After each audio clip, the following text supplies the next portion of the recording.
Welcome to Bartolomeo Meo, Mugiwara fans. I'm bringing an ambitious video here as a result of playing Connect the Dots with the hints that Oda has left in Wano so far to create a global theory. I'm trying to give an answer to the multiple questions I've been wondering since the facts that occurred 20 years ago were exposed. Like, who are the 9 red scabbards? Why were there 11 graves? Were they empty? To whom those tombs belong? Why Otoki decides she will not travel to the future anymore? Having an easy way of escape from that situation and save her family, why didn't she take it? Why is Ashura Doji resentful with his former colleagues? If Toki died then, where is the Toki Toki Nomi? How can Jack know that the Reizo was in Sue? Is there a traitor? Why is Kawamatsu in prison? I'm giving an answer to all these questions here since that's the best way for trying to solve Oda's puzzles. Globally, this is this way because the answer to a single question might not make sense, as we'll see. It all starts with the fact that the numbers do not match. Well, rather, they match, but just wrong. Let's see what we know about the 9 red scabbards. How many names do we know? Okay, it's Kinemon, Kanjuro, Reizo, Kiku, Kawamatsu, Shuradoji, and Denjiro. That's 7. How many of them have we seen, even if only the silhouette? There are 5 in the flashback of the castle fire, plus the 3, the alien 6, that's 8. But as the one with the bamboo hat Kawamatsu appears in both, that makes 7. How many wants Kinemon to gather together? There are 4 coming from the time travel, plus the 3 he's looking for, 7. How many of them were buried in the graves next to Oden's castle? There were 11 tombs. As the 4 of the center with a small roof belong to the 4 members of the Kosuki family, that makes 7. The numbers are totally matching. It's just they are not matching rightly, since we know the 9 red scabbards are obviously 9. It's not possible that was the original name, and with the years 2 of them left or died and only 7 remained that night? Well, that would be an explanation, but Toki's prophecy says, in a full moon night in 20 years, 9 samurai will come back to take their revenge. And we know that's not just a prophecy, but the result of a plan they made. This is not only telling us there are 9, it's telling us too that if all goes as planned, at the moment of the fight, it's expected that they will still be 9. So what we've got here is Oda is hiding 2 of them. Nobody mentions them, he's not drawing them, not even a silhouette is left for them. I've only found 1 track of them between all the information about the past. These 2 have a grave. I'm going to answer now the mystery about the graves, and you'll see why I said a single answer might make no sense. Why are there 11 tombs? It must be a reason for this number, since if it is just empty graves placed there, why aren't they 13? 4 Kosuki family members and the 9 red scabbards. My answer is the most logical answer for this question, but this might seem that it cannot be applied here. There were 11 graves because there were 11 bodies to bury. I think these graves are not empty and the bodies in there belong to the names written on them. Is that making sense to you? Well, we'll need the entire picture to make all answers to fit. These graves are there as representation of a certain death, of those 11 characters. The mockery of the people about Orochi believing that these characters can return to fight is only justified if those deaths are certain. If these powerful warriors had simply disappeared and nobody knew where they were, it would be easy to think they might come back. Apart from Oden, who was executed publicly, the other 10 died in the fire at the castle. That's the truth for people. In the first appearance of Kiyoshiro in the manga, he explains how foolish it is to think these samurai can ever come back with what is popular truth. Red scabbards were all driving into the castle and burned alive. And that's the fact that makes their death as certain. It's true that we don't need the bodies so far. This same explanation is valid without them. If these 10 persons were inside the burning castle and never left it, makes their death as certain as if they found their bodies. The truth is, I need these bodies for answering another mystery later on. Then, why are there 7 graves if the red scabbards are 9? Fortunately, Oda is giving us the answer with this flashback panel, where we can see Ashura Doji and Denjiro didn't go to the castle because they were fighting with Kaido. These are the two without grave because they didn't die. When fighting Jack, Ashura Doji said, if he didn't die then, he won't die now. As Lady Toki introduced her power and it's used to improvise a plan to take revenge in the future just there in the castle, and besides, that plan is executed at that moment, Ashura Doji and Denjiro couldn't know about it. This could explain why Ashura Doji is resentful when he sees his colleagues, as he was totally out of the plan and has felt abandoned during these 20 years. We'll see what Denjiro's reaction is. So, what is this plan? We know Toki uses her power to send her son with 4 red scabbards 20 years to the future, giving them some months to retrieve allies while Kiku stays in Wano to collect current information about their enemies. They already know who these allies are.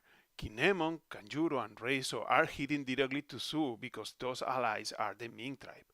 This been decided even before the time travel since Toki knows it.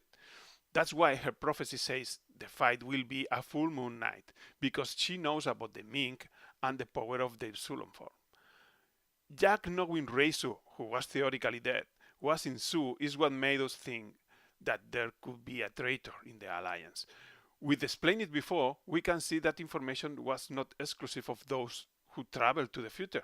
Everyone who knew the plan knew it too. There is no option for the traitor to be among the ones who sailed to Sue because we know where they were all the time. That leaves Kiko in Wano as the only option to be the traitor among those who travel to the future, but I think it's more likely that the one leaking information is among those left in the castle. Now we have seen they also knew it. Let's go to them. So, after these 5 were sent 20 years to the future, there are still in the castle in fire Lady Toki with her daughter and 3 red scabbards, Kawamatsu and the 2 hidden ones. Toki has made her decision. She explains she's been traveling from the far past and this is the end of this travel. But why now? If she has an easy way to escape, why dying there? I think this decision can only be explained for the sake of someone else, her daughter. So the plan for her needs of her death. When talking about the far past, it's easy to think about the Void Century. In any case, she has been going through the history of the country that created the poneglyphs to preserve the information from that part of the history. And that means a lot in One Piece. We're talking about the answer to mysteries like this will, devil fruits, world governance, ancient weapons. So it would make sense if she knew a lot, if not all, about this. This makes another reason for Oda to leave this character in the past, as he cannot allow Straw Hats can meet her and get access to all this information just yet. Toki's death could be justified if she planned to sacrifice herself and give her daughter her power. As we've seen, she could know how to do it, and she needs to die for it. As everyone says that prophecy were her last words, it is most likely that she committed suicide after saying it. Then, the 3 red scabbards took charge of recovering the fruit and gave it to Hayori to eat. What Toki gets with this is a guarantee that her daughter will be fine because she'll always have a way to escape from any danger, which is what they need to do now by making the 4 that remain travel somewhere in the future. This must be a shorter travel, since Kawamatsu states he's been eating rotten fish for 13 years. We can assume he was already in prison some years before that, since, as we see with other old prisoners, like Hyugoro the Flower, they're used to work as long as they can do it. This should be a short travel, even less than a year, since Momonosuke tells us his sister should be 26 years old now. Well, to cut straight to the point, Komurasaki is Hayori. Oda has left enough clues for that. To those who believe that it's not just because it's too clear and Oda is trolling us, I'll tell that trolling is even greater if it is. Because he introduces the character, make us think that she's Momonosuke's sister, and then makes her kill. And is killed in a way that is hard to explain. She can still live after that. Probably the most of us think that she's not dead, but then how has she survived that attack? Well, any devil fruit of Logia type would do the work for survival, but what about the blood and the dead body cut and lying on the ground? It's quite more difficult to explain. And it's not only that. If the corpse disappears, everybody will talk about it and will know it. So I think she will be buried. That will make finding an explanation even more difficult. That's why I needed the bodies in the graves, to have an explanation for all these deaths that are not really real. It's quite clear how Zone and Logia fruits work, but Oda has let a third type to be able to basically do whatever he wants to do. Everything seems possible with Paramecia devil fruits. Well, everything except that they're simple. I mean, look what Hawkins can do with the straws one, or Doflamingo with the threads one. The top in my list is Sugars. If it was not weird enough that she could turn everyone she touched into a toy. Besides, the minds of all creatures of the world were manipulated to alter any memory they might have of the character. All this for the sake of keeping this power unnoticed for the people. In a similar way, if Toki Toki no Mi simply made someone disappear from where it is and appears in the future, it would be too simple and leave a track of unexplained disappearances throughout history. So I thought that if what the fruit did was something like projecting a copy of the body in the future and sending the soul or mind to there, that would leave an empty body in the present and there were no unexplained disappearances, but sudden deaths, and therefore no trace of the time travels. This would leave us one body for each of the characters that travel to the future in the castle, which are all of them except Toki, and would make Komurasaki alive somewhere in the future. When Kyoshiro asks her if she's ready, and she answers, "Of course I am," with this face in the screen, they could be talking about this, to synchronize her time travel using the power inherited from her mother with the attack he's about to do, in a way that what it hits is just the corpse she has left, the one that is going to be buried. If this was true, Kyoshiro should be one of the hidden warriors who travel with Hayori. I think Oda is going to play with Komurasaki's death and with this character, making it look evil. If so, we probably will not hear about Komurasaki again for a while, as if she were really dead, and Kyoshiro will look like one of Wano's main villains and one of the most loyal to Shogun Orochi, just to make the turn at the end that he is actually one of the Red Scabbards.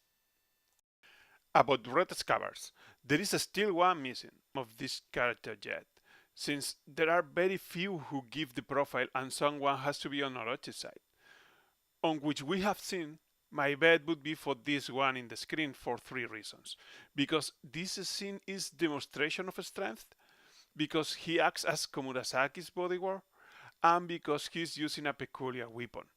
It seems Oda seeks some variety in the weapons for the Red Scabbards. Kanjuro uses a brush, Reizo his ninja shuriken, Kawamatsu, whose real form is hidden so far, will have a peculiar design, and I'm pretty sure he won't use a katana. So the use of this type of spear with blades on each side is a plus in my opinion. Anyway, most likely this character has not yet appeared in the story or is infiltrated somewhere else. The point is, the aim of this group is, of course, protecting Hayori, but also to work undercover close to the Shogun. Reaching such a high rank cannot be easy for a stranger, so they will need to start with something that opens that door. If we think Kawamatsu's design will be special, that would prevent him from pretending to be someone else to work undercover.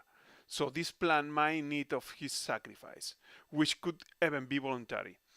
Handing Kawamatsu to Orochi could be a way to start their undercover mission working for Orochi. This is part of the plan and known by the others. That's the only explanation for Kinemon not looking for them, because he already knows where they are and how secret their position is.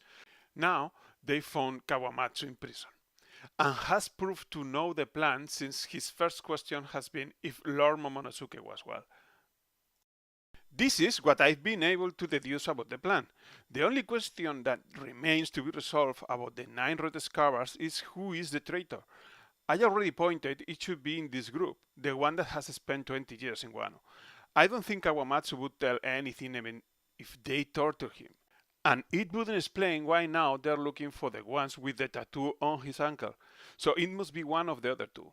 As I believe Kiyoshiro will be shown to us as evil, I think Oda will make us believe he is a traitor, who has killed Hayori and revealed the plan, but precisely because of that, I don't think he will be in the end. So there is only one left, the one we don't know. That's my bet, which is coming basically by elimination. And this is the end of the video. I hope you have liked it, and if so, we'll meet in other videos in the future. See ya!